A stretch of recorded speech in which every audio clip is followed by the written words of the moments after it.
Now, Professor Jiang Xueqin is, of course, asleep now, but earlier I interviewed him on your behalf. And I started by asking this Nostradamus, who has become a viral historian, totally viral. Proactive history is now sweeping the world.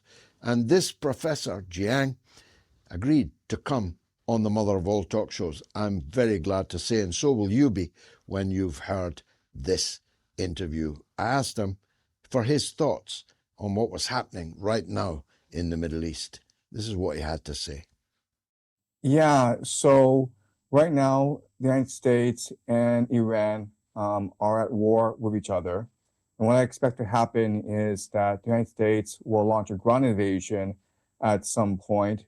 In fact, there are rumors that the 82nd Airborne Division has been deployed. They've canceled their training and they have received their deployment orders. Those are just rumors, not confirmed, but there's a lot of chatter, and we can expect a ground invasion at some point. I predict that this ground invasion will fail, which will lead to the collapse of the American empire. Basically, the United States will retreat from the Middle East, and CENTCOM, Central Command, will be absorbed into Israel. And so what will happen is then that Israel will achieve the Greater Israel Project. The Israelis believe that the Middle East was promised to their ancestor Abraham by Yahweh, their God. When we look at a map of the Greater Israel Project, it extends from the Nile to Euphrates. It encompasses Lebanon, Syria, parts of Turkey, parts of Saudi Arabia, and parts of Egypt, meaning that regardless of how this war in Iran progresses, Israel will continue to be aggressive. In fact, the former Prime Minister of Israel, Naftali Bennett, has said that Turkey will be the new Iran, meaning that after this war against Iran is over, then Turkey will be the threat. And so we can expect that Israel will continue to be aggressive and eventually conquer most of the Middle East once this war in Iran concludes. And then Israel will establish something called the Pax Judaica. The Pax Judaica is really the empire, a trading empire, a financial empire, a technological empire based in Jerusalem. And they see it as fulfillment of biblical prophecy. They want to rebuild Solomon's temple. That means that they will at some point destroy the Al-Aqsa Mosque. In fact, there are rumors that the Israelis have shut down the Al-Aqsa Mosque. And right now, they are, and again, these are just rumors, not confirmed, but people suspect that the Israelis are implanting explosives for controlled demolition so that they can blame a Iranian missile on the destruction of the Al-Aqsa Mosque, which, as we know, is the third holiest site in all of Islam. In fact, on YouTube, there's a rabbi who talks about this plan. He says that wouldn't it be wonderful if during a war, an Iranian missile hit the Al-Aqsa Mosque, and the Arabs and the Persians would go fight each other, and those animals would kill each other. Those are his literal words. We can also expect at some point that the Al-Aqsa Mosque will be destroyed. So that's how I see this war in the Middle East progressing in the next 4 or 5 years. Well, there is an eschatological flurry, a blizzard, a hail coming like missiles everywhere. America seems to be in the grip of a kind of Old Testament frenzy. And even American officials are talking in these apocalyptic terms, hurrying on Armageddon, explicitly stating that killing Iranians will hurry up the return of Jesus to the world. Scientific men like you and I probably don't have to spend too much time on this eschatology, but let's talk about what it would mean in practice.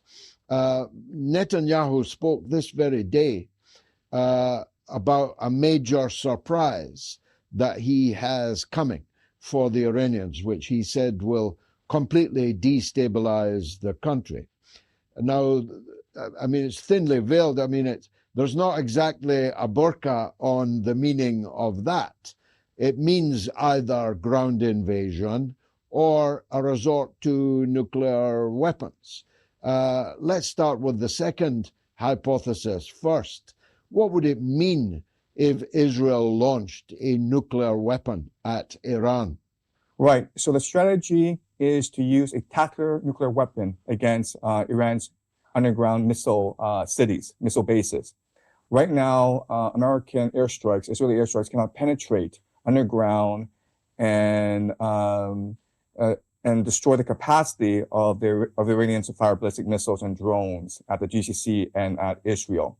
And what experts say is that a tactical nuclear strike will not destroy these cities, will not destroy these bases, but they will seal off the entrances and make them inhabitable, make them useless, basically.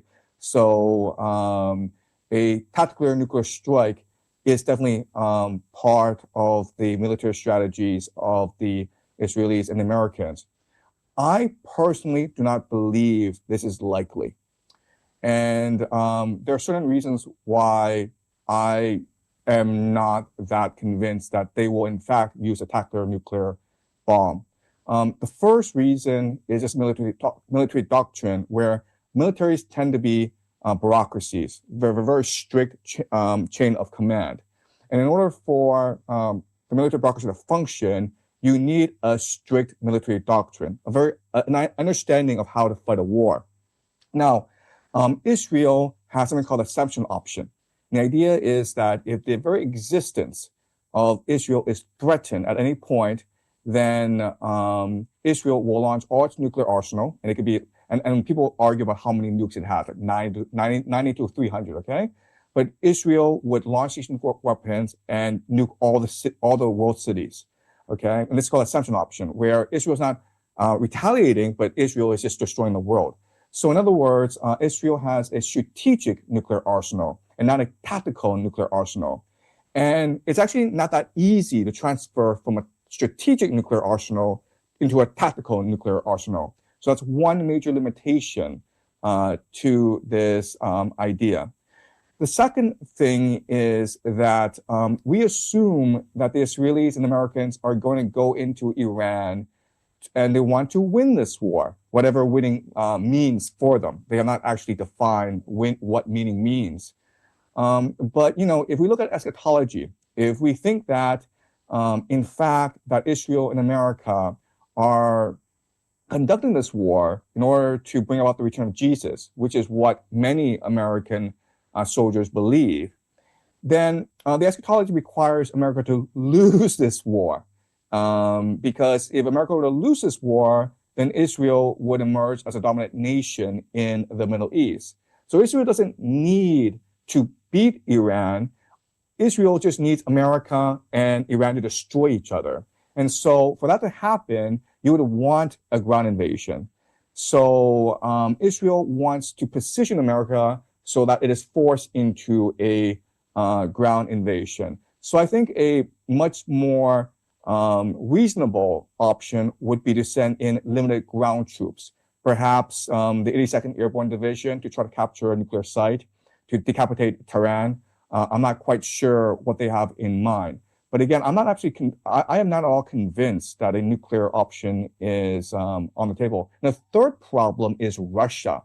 So the Washington Post has reported that Russia is providing targeting intelligence to the Iranians, which is exactly what US and NATO did in Ukraine against Russia. So it's almost like payback for Ukraine. Sergei Lavrov, the foreign minister of Russia, has said that Russia considers Iran an indispensable ally.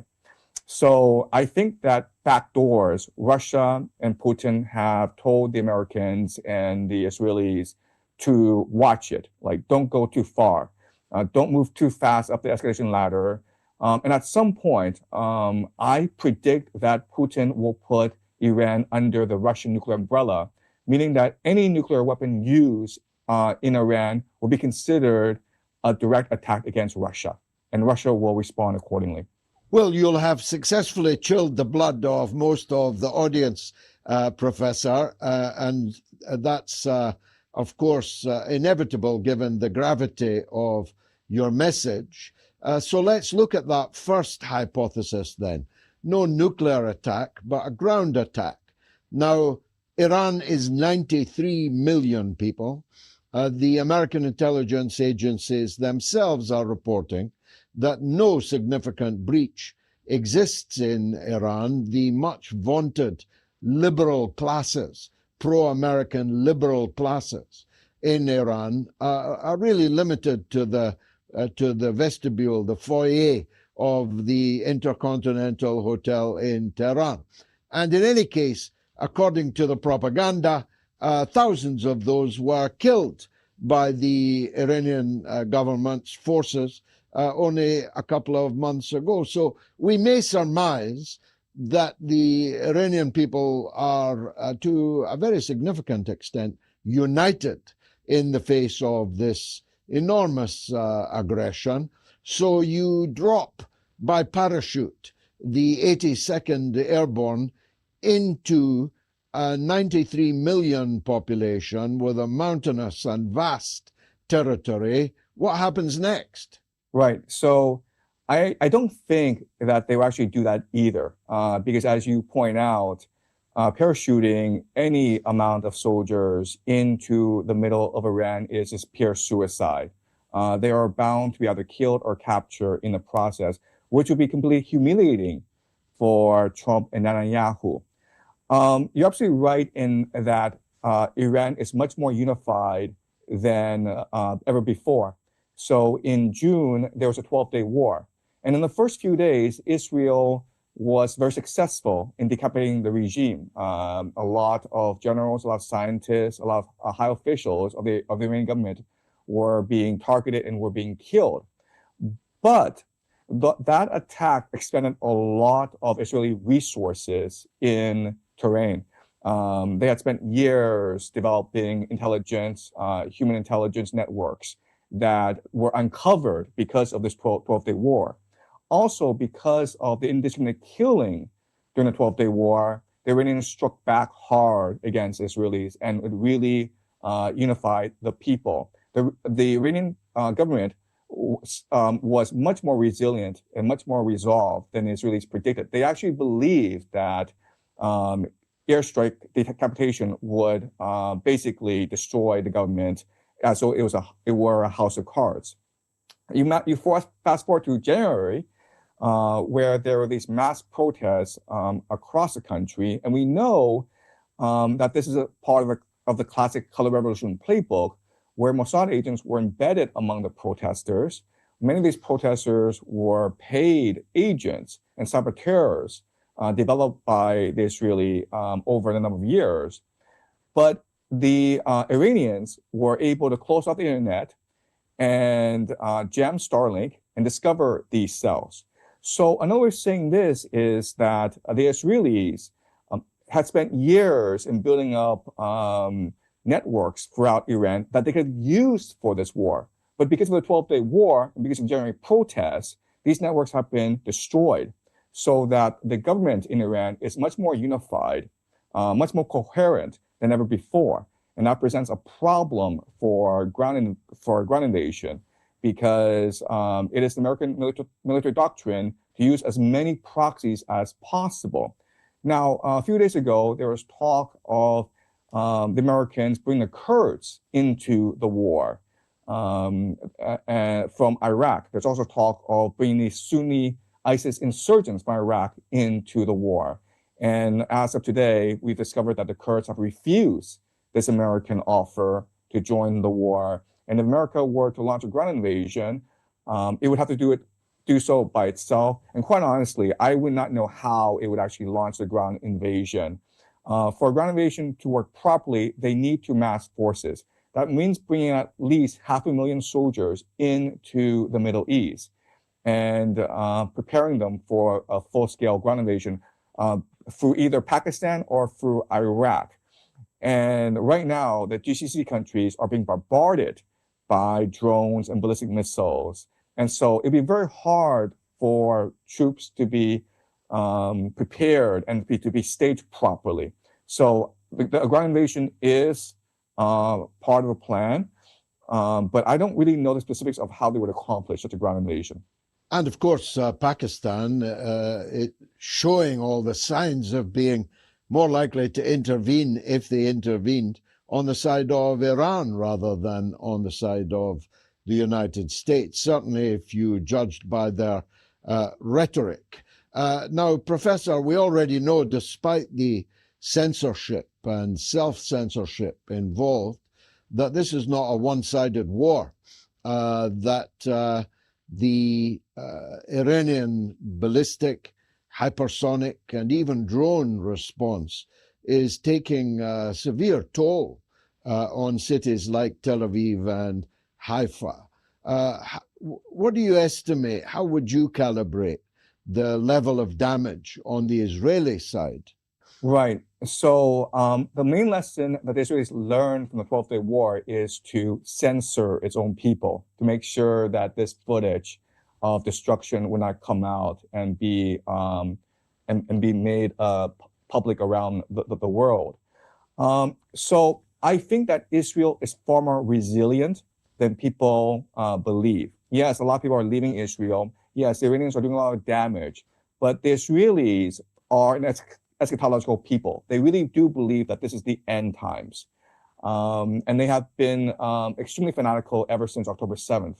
So I think that the Israeli people themselves are much more unified, much more determined than people assume, even though I assume that the damage to Tel Aviv is just vast. The real issue are the GCC countries. The GCC countries are actually vulnerable, much more vulnerable than people previously imagined. So the GCC countries before thought that, we are neutral, we are Muslim. So if there's a war to break out between Iran and Israel, then we'll be neutral and Iran will leave us alone. The problem is that Iran recognizes that if America attacks us, then we need to be able to defend ourselves. And the American military is ultimately supported by the GCC countries, because it's the GCC countries that pay for the weapon systems, that house American soldiers, and that allow American Air Force to use its airspace to strike Iran. So the Iranians are very smart in that the first two things that they did after the war started was, one, de facto close off the Strait of Hormuz, thus strangling the global economy, and then launching drone strikes against the GCC nations. Now, these drone strikes are actually controversial, and there's a lot of debate about them. So, for example, at first it was reported that the Iranians used a drone to hit a Saudi Aramco oil facility, thus damaging the energy infrastructure of Saudi Arabia. And that's grounds for a declaration of war. But later it was reported that actually this drone came from the west in Lebanon rather than from the east. And the Iranians actually denied this, saying that we want to protect our oil facilities just as much as you want to protect your oil facilities. So why would we give you a reason to come attack our oil facilities, right? We're better off attacking U.S. bases. We're better off attacking the Fifth Fleet in Bahrain. We won't waste our precious ammunition targeting oil fields. And also, Tucker Carlson on his show told us that he was told by the Qataris that they had arrested 2 Mossad agents suspected of infiltrating Qatar in order to commit false flag sabotage operations. And the Qataris have denied this report, but we can suspect that this is true because it really is the Mossad MO. So the GCC nations are the ones that are in real trouble because of this war, not only because the Iranians want to destroy the American a military's capacity to supply ammunition, but also because the Israelis want to drag the GCC nations into this war and create a regional conflagration, especially Saudi Arabia. Because remember, in the Greater Israel Project scheme, eventually Israel needs to take on Saudi Arabia, Egypt, and Turkey. So why not just drag Saudi Arabia into this war and have Iran destroy Saudi Arabia in order to lessen the conflict later on?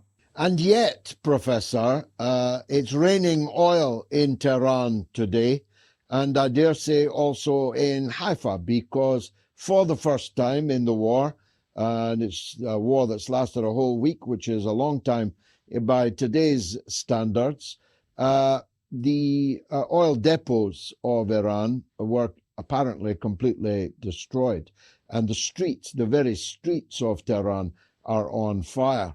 In retaliation, the major oil depots for Israel in the city of Haifa have been struck and are also on fire. So we're now in for a tit for tat on destroying oil production. In those circumstances, with oil heading for $150 a barrel, maybe even $200 a barrel, ineluctably, if there are more attacks on Iran's oil infrastructure, the Iranians will strike the Arabian side of the Persian Gulf to create not $200 a barrel, but no price per barrel at all. You'd be putting a barrel of oil in the Louvre. Yeah, absolutely. So what we're seeing is the escalation ladder climbing, right? So at first, I think all sides decided to focus on military targets. And now what they're doing is they're switching to soft targets that do economic damage. So the Americans struck a desalination plant in Iran. And so now thousands of Iranians will not have access to fresh water. And the Iranians responded by targeting a desalination plant in Bahrain, okay? So we have to understand that this is now total war, meaning that to destroy each other, they need to destroy each other's economies. And this marks a new world. We can't possibly return to the old world where you could access energy for cheap. In the future, and I'm talking about maybe in a year or two, every nation will have to engage in massive deindustrialization because they can no longer access cheap oil. More and more nations will start to engage in mercantilism, and they need to create their own self-sufficient supply chains. And the nation that is in most dire need right now is actually Japan, because Japan is an extremely wealthy country, but it's completely dependent on global supply chains. It receives about 75% of its oil from the Strait of Hormuz. And Prime Minister Takaichi, in a speech, said that in 7 to 8 months, Japan will run out of oil and energy, thus threatening its entire economy. So the ultimate reverberations, the consequences of what's happening will be felt only a few weeks from now. But we should expect a massive global depression to appear on the horizon very soon. And basically, the old world order of global trade is dead, and it will never return in our lifetimes. That's the reality we are facing right now. Now, as Sherlock Holmes might put it, the shoe that hasn't dropped in your discourse thus far is China. China has strategic relations with Iran. In fact, the Strait of Hormuz is not closed, but it is gated. And the Chinese oil tankers are, of course, being allowed through the gate. China is a global superpower, the greatest manufacturing power on the earth. So in deindustrializing West, China's industrial power would see it through. But that's, of course, an invitation for war to be waged against China. Many people believe that the attack on Iran, indeed even the attack on Russia through Ukraine, are mere precursors from the real Armageddon, if I can put it that way, a US-China conflict. How do you feel about that? I think over the next 2 months, 2 to 3 months, people's understanding of China, people's understanding of how the world works will radically shift. At the end of this month, Trump is scheduled for a state visit to Beijing. And this is his first state visit in a second term. And I don't think a sitting American president has visited China in the past 8 years. So this is a very big deal. And in fact, this meeting at the end of the month is just one of 3 planned meetings this year. And the reason why this is happening is that China and America plan a rapprochement. They plan a grand bargain to reset the international order. And the reason why is that there are 2 nations that have benefited the most from globalization. They are the United States and they are China. They are symbiotic. They are codependent. So America has its market and China has a manufacturing export economy. And China doesn't have a domestic consumer base. So China is completely reliant on exports, and it imports resources as primarily energy and food in order to feed its manufacturing base. So it is in China's best interest to come to an arrangement with America as soon as possible. And even though you could make the argument that Trump's actions in Venezuela, Trump's actions in Iran are to strangle the Chinese economy, I think that we can test this hypothesis in a month or 2 when Trump and Xi meet and come to a grand bargain. I think people, again, will be surprised and shocked by what will happen. It is entirely possible that China agrees to buy American oil rather than Iranian oil. It is entirely, right now, China imports a lot of energy needs from the Middle East, Qatar, especially. And this war in the Middle East, it's not going to go away, and China needs to meet its energy needs. China imports 75% of its oil, and 60% of its energy supply comes from the Middle East. So I would not be surprised if Trump and China were to come to an agreement where China becomes America's energy consumer. Now, let's go back to the original for the last question, Professor, and I'm grateful for your time. Is there an off-ramp anywhere that can stop this catastrophe, that can stop this hurtling towards the end of times in the Middle East? Could Trump declare victory in some bogus way and pack it up? So we are in a situation because the United States presented Iran with 3 impossible demands. These 3 impossible demands are 0 uranium enrichment, even for civilian purposes, to abandon its proxies in the Middle East, the Houthis, Hezbollah, the Shia militias in Iraq, Hamas, and to end or drastically reduce its ballistic missiles program. Okay, so these are 3 impossible demands, because basically what America says is that if you give up the right to defend yourself, we might not attack you. Oh, and by the way, we're not going to lift sanctions. So we're still going to strangle you economically, but we might be nice to you if you accede to our demands. So these are impossible demands. And it was clear at that point that the Americans were looking for a pretext to attack Iran. Trump's envoys in these negotiations were Steve Witkoff and Jared Kushner. And these are 2 ardent Zionists who are close to Netanyahu. And we all know that Netanyahu wanted war. Steve Witkoff, during the negotiations, went on TV and said that, oh, the Iranians are like 1 or 2 weeks away from weapons-grade uranium arrangement, basically saying that the Iranians are negotiating in bad faith, okay? So the Americans did everything possible to make sure that the Iranians could not agree to peace, and they were just looking for a pretext for war. Nonetheless, a few hours before the Israelis actually attacked Iran, the Omani foreign minister, the Omanis were the ones who were mediating the negotiations, went on TV and said that the Iranians had compromised. The Iranians had agreed to zero uranium enrichment, even for civilian purposes, which before was a red line. And he also said that the Iranians were willing to negotiate with regard to their proxies as well as to their ballistic missiles program. And then what happened a few hours later? Well, the Americans and the Israelis killed their supreme leader. Okay? So another way of saying this is that for whatever reason, and we can argue about what the reasons are, the Americans and the Israelis are intent on war.